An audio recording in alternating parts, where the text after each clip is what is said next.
Nobody noticed the quiet boy in class, until the day he disappeared and a black car came looking for him. That morning, nobody noticed the quiet boy sitting at the back of the classroom. No one ever really did.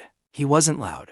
He wasn't popular. He wasn't rich. He was just there. His name was Daniel, and every single day, Daniel came to school with the same faded shirt, the same worn-out shoes, and an empty stomach he had learned to ignore. While other students laughed, shared snacks, and talked about their lives, Daniel would quietly sit under the tree behind the classroom during break time, pretending he wasn't hungry. But he was. Most days, there was no food at home.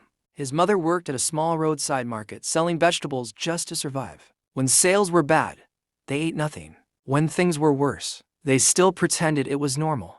But Daniel never complained, because in his heart, he carried one dream. One day, I will change everything. Then came the day everything started. A new student arrived in the class. Her name was Amara. She looked different from everyone else. Clean uniform, nice hair, calm confidence. Everything about her showed she came from a wealthy home. But none of that mattered on her first day, because nobody talked to her. The class already had their groups, their friends, their circles. And Amara was left alone.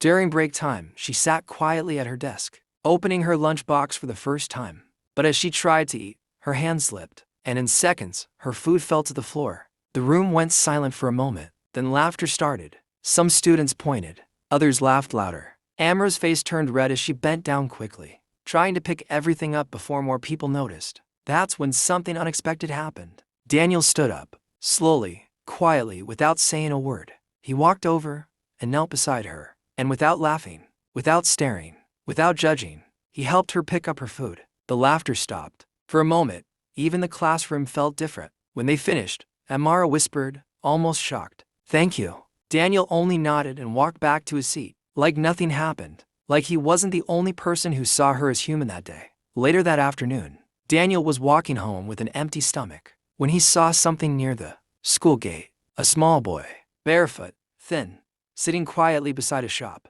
staring at people eating like he hadn't eaten in days. Daniel stopped walking. He looked at the boy, then at the small piece of bread and ground nut he had saved for himself. It wasn't much. It was all he had. His stomach growled so loudly it hurt. He looked around like maybe someone would stop him. No one did. And then he walked over. He bent down and placed the food in the boy's hands. The boy looked at him in shock. "Is this for me?" Daniel nodded. The boy didn't even wait. He started eating immediately like it was the first food he had seen in days.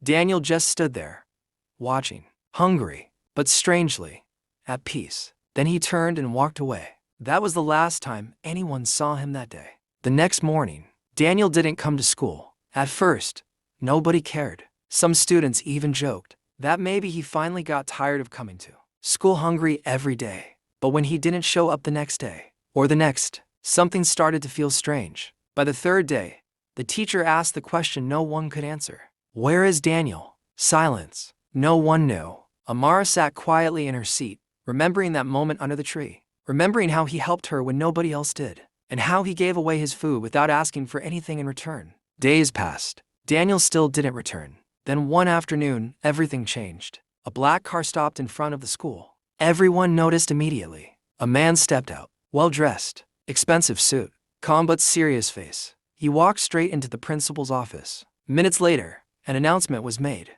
All students were called outside.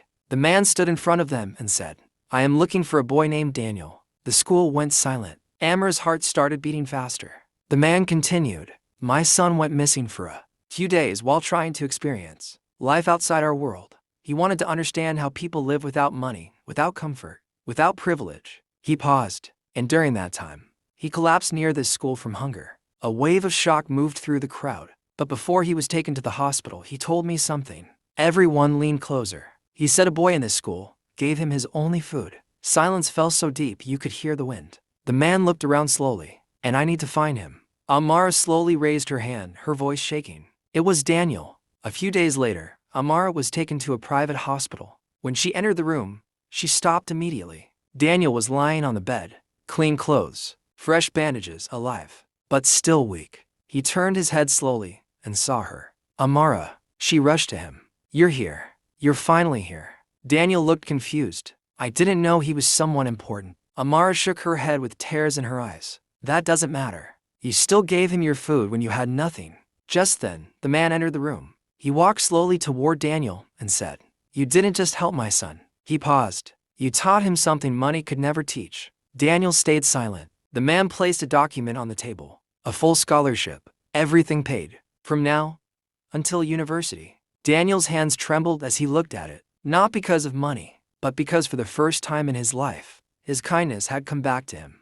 His mother, standing quietly in the corner, cried without stopping.